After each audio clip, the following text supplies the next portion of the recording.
नमस्कार दोस्तों, Ashok Singh agree show में एक बार फिर से आपका स्वागत है। मैं हूं आपके साथ अशोक सिंह। आज जब दुनिया के अधिकांश हिस्सों में केमिकल फर्टिलाइजर और कीटनाशकों के अंधाधुंध उपयोग से मिट्टी, जल और पर्यावरण पर नकारात्मक प्रभाव पड़ रहे हैं, तब जैविक खेती यानी ऑर्गेनिक फार्मिंग एक टिकाऊ और स्वास्थ्यवर्धक विकल्प के रूप में तेजी से लोकप्रिय हो रही।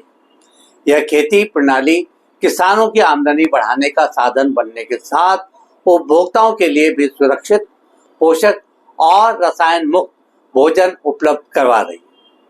पिछले कुछ वर्षों में दुनिया भर में ऑर्गेनिक उत्पादों की मांग में तीव्र वृद्धि देखने को मिल रही है। लोग अब फूड सिक्योरिटी के साथ साथ फूड क्वालिटी पर भी ध्यान दे रहे हैं। अमेरिका, यूरोप, जापान और ऑस्ट्रेलिया जैसे विकसित देशों में जैविक फल, सब्जियां, अनाज, चाय, कॉफी और मसालों की मांग लगातार बढ़ रही है। भारत में भी शहरी उपभोक्ता अब स्वास्थ्य के प्रति सजग हो चुके हैं। यही कारण है कि सुपरमार्केट के अलावा ऑनलाइन प्लेटफॉर्म पर जैविक उत्पादों की बिक्री में काफी तेजी आई है। आज का एपिसोड इसी खास विषय के विभिन्न पहलुओं पर आधारित है। कार्यक्रम शुरू करने से पहले हर बार की तरह आपसे अनुरोध करना चाहेंगे कि इस वीडियो को पूरा देखें, ताकि इसमें दी जाने वाली जानकारियों से लाभ उठाकर आप भी अपनी आमदनी को बढ़ा सकें। आप बिना अधिक देर किए आते हैं आज के विषय पर। सबसे पहले समझने की कोशिश करते हैं कि जैविक उत्पादों के किस तरह के फायदे मिलते हैं। इस बात से इनकार नहीं किया जा सकता है कि ये स्वास्थ्य के लिए सुरक्षित होते हैं। ऑर्गेनिक फूड रासायनिक अवशेषों से मुक्त होते हैं, जिससे कैंसर, एलर्जी या हार्मोनल असंतुलन जैसे रोगों का खतरा कम हो जाता है। इनमें सामान्य खाद्य उत्पादों की तुलना में कहीं अधिक पोषण मूल्य होते हैं। कई शोध बताते हैं कि जैविक फलों और सब्जियों में एंटीऑक्सीडेंट, विटामिन और खनिज तत्व अधिक पाए जाते हैं। यह भी पुष्टि की जा चुकी है कि ये स्वाद और सुगंध में कहीं बेहतर होते हैं। इसके पीछे असली वजह है प्राकृतिक रूप से तैयार फसलें स्वादिष्ट होती हैं, क्योंकि उनमें मिट्टी के सूक्ष्म पोषक तत्वों का संतुलन बना रहता है। ये पर्यावरण संरक्षण को बनाए रखती हैं। जैविक खेती मिट्टी की जैविकता को बनाए रखती है, जल प्रदूषण को रोकती है और जैव विविधता को संरक्षित करती है। भारत सहित पूरी दुनिया में किसान पारंपरिक रासायनिक खेती से जैविक खेती की ओर लौट रहे हैं। इसके पीछे मुख्य कारण है बढ़ती लागत, मृदा की उपजाऊ क्षमता में गिरावट और उपभोक्ताओं की बदलती पसंद। विश्व स्तर पर लगभग 76 मिलियन हेक्टेयर भूमि जैविक खेती के अधीन है।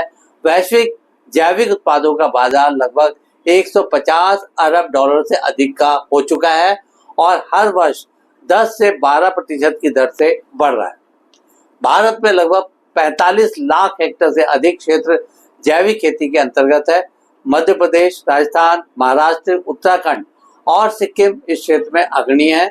सिक्किम भारत का पहला पूर्णतः जैविक राज्य है। भारतीय किसान अब मसाले, चाय, कॉफी, दालें, चावल, फल, सब्जियां और औषधीय पौधे जैविक पद्धति से उगा रहे हैं। आगे बढ़ने से पहले जैविक खेती प्रणाली के मुख्य घटकों पर भी चर्चा कर लेते हैं। इस तरह की खेती में जैविक खादें प्रयोग में लाई जाती हैं। गोबर की खाद, कंपोस्ट, वर्मी कंपोस्ट, नीम खली, हरी खाद आदि का नाम इस क्रम में लिया जा सकता है। जैविक कीटनाशक और फफूंदनाशक के तौर पर नीम तेल, लहसुन खमीर घोल, जीवामृत, 10% का इस्तेमाल किया जाता है। इस प्रणाली में फसल चक्र और मिश्रित खेती को अपनाया जाता है, ताकि मिट्टी की उपजाऊ क्षमता को बरकरार रखा जाए। इसमें जैविक बीज के तौर पर बिना रासायनिक उपचार के पारंपरिक किस्मों से तैयार बीजों का प्रयोग किया जाता है और जल तथा मृदा संरक्षण के लिए मल्चिंग, ग्रीन मैन्योरिंग और वर्षा जल संचयन जैसे उपाय किए जाते हैं। इस क्रम में परंपरागत और जैविक खेती के अंतर को समझना भी जरूरी है।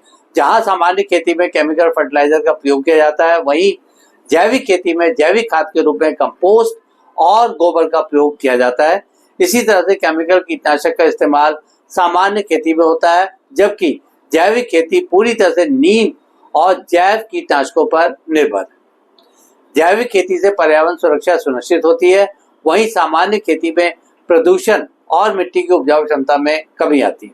केमिकल आधारित खेती के कई तरह के नुकसान भी देखने को मिलते हैं, जैसे मिट्टी की संरचना को हानि पहुंचती है तथा सूक्ष्म जीव नष्ट हो जाते हैं। भूजल और नदियों में रासायनिक अवशेष पहुंचकर प्रदूषण फैलाते हैं। किसानों की उत्पादन लागत बढ़ती जाती है पर मिट्टी की उत्पादकता घटती जाती है। मानव स्वास्थ्य पर दीर्घकालिक हानि जैसे कैंसर, हार्मोनल समस्या, श्वसन रोग आदि का प्रसार बढ़ता है। जैविक खेती से पर्यावरण और मृदा को तमाम तरह के लाभ मिलते हैं। जैविक खेती मृदा को जीवंत बनाती है जिससे मिट्टी की जल धारण क्षमता बढ़ती है। रासायनिक तत्वों की अनुपस्थिति से भूमिगत जल सुरक्षित रहता है। खेतों में फसल अवशेष और जैविक कचरे के पुनः उपयोग से कार्बन उत्सर्जन कम होता है जिससे जलवायु परिवर्तन पर भी सकारात्मक प्रभाव पड़ता है। हाल के वर्षों में जैविक उत्पादों का बाजार काफी तेजी से बढ़ रहा है। इसके पीछे एक कारण है ऐसे उत्पादों का बढ़ता मूल्य। ऑर्गेनिक उत्पादों की कीमत सामान्य उत्पादों से 20 से 40% तक अधिक होती है। उपभोक्ता स्वास्थ्य को प्राथमिकता देखते हुए इन उत्पादों के लिए अधिक मूल्य देने को तैयार रहते हैं। भारत में दिल्ली, मुंबई, पुणे, बेंगलुरु और हैदराबाद जैसे शहरों में जैविक स्टोर्स और ई कॉमर्स प्लेटफॉर्म तेजी से बढ़ रहे हैं।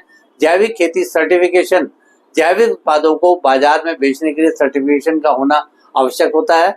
भारत में यह कार्य agriculture and process food products export development authority यानी एपीडा के अंतर्गत राष्ट्रीय जैविक उत्पादन कार्यक्रम द्वारा किया जाता है। भारत से जैविक उत्पादों का निर्यात America, European union, Canada, Australia और जापान देशों में किया जा रहा है। भारतीय जैविक मसाले, दालें, चाय, कॉफी और हर्बल उत्पादों की निर्यात मांग लगातार बढ़ रही है। वर्ष 2023-24 में भारत का जैविक निर्यात मूल्य लगभग 7500 करोड़ से अधिक रहा। अंत में किसानों के लिए कुछ व्यवहारिक टिप्स। प्रारंभ में छोटे क्षेत्र से जैविक खेती शुरू करें और धीरे धीरे विस्तार करें। अपने खेत में जैविक खाद, वर्मी कंपोस्ट और जीवामृत का उत्पादन स्वयं करें। सर्टिफिकेशन प्रक्रिया की जानकारी लें और स्थानीय कृषि विभाग या केवीके से संपर्क करें। पास पड़ोस के किसानों के साथ मिलकर ग्रुप बनाएं ताकि लागत कम हो। सीधे उपभोक्ताओं से जुड़ने के लिए फार्मर मार्केट्स या ऑनलाइन प्लेटफॉर्म का उपयोग करें। आज के एपिसोड में बस इतना ही दोस्तों। कल एक नए विषय पर चर्चा करने के लिए दोबारा इसी समय पर हाजिर होंगे। दोस्तों, अगर आपको वीडियो पसंद आया हो तो इसे लाइक करें, शेयर करें और हमारे चैनल को सब्सक्राइब करना ना भूलें। आपके पास कोई सवाल या सुझाव हो तो कृपया कमेंट बॉक्स में लिखें। हम आपके सवालों का जवाब देने के लिए हमेशा तैयार हैं। कल फिर इसी समय एक नए विषय के साथ आपसे मुलाकात होती है। तब तक के लिए नमस्कार।